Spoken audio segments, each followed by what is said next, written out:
All right, what's going on, everyone? Casey Adams here. Welcome back to the Rise of the Young podcast. Today, we have Tyler Winklevoss on the show, the co-founder of Gemini. Thanks so much for coming on, Tyler. Thanks for having me, Casey.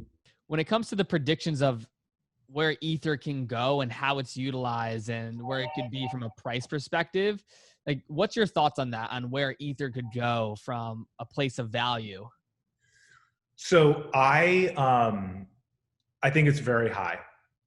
In some ways, I haven't done like math on that lately. So for disclosure, and we've talked about this before, that we have material stake in Ether as well.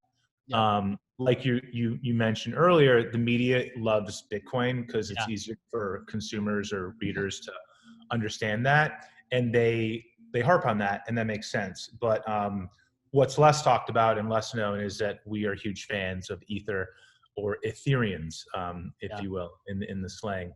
So look, I think Ether has tremendous capabilities because Bitcoin's digital gold, right? It's sort of moving value from A to B, and there doesn't seem to be a huge appetite in the community to experiment or sort of screw it up, right? It's like, we've got a good thing going. Let's not run too fast. Let's not be too exotic. Whereas Ethereum is like it's a decentralized operating system. So the promise is that you can create these applications on top of it, permissionless. The same way you could build an application, I don't know about anymore, but back in the day, you could build a company on top of Facebook.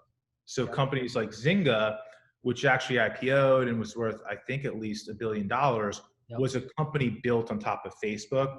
So most companies today are built on top of a cloud computing service like Amazon. So you rent space from Jeff Bezos and Amazon.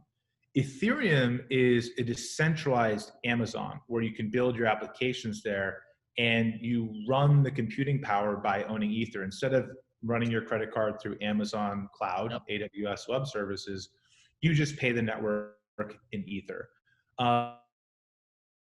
It's not centralized. It's not a company. It's a decentralized network. And you can you could create decentralized Twitter on it. You could create decentralized Facebook, decentralized whatever. No one can stop it.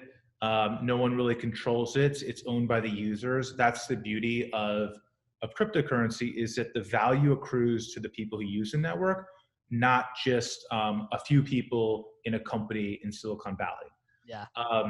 So, Ether's got to upgrade. It's moving to ETH2. There's some scalable things that it's got to work through. But like, I'm an optimist, and the smartest folks in the room are working on it. So if Ether is your global computer in the future, what's that worth?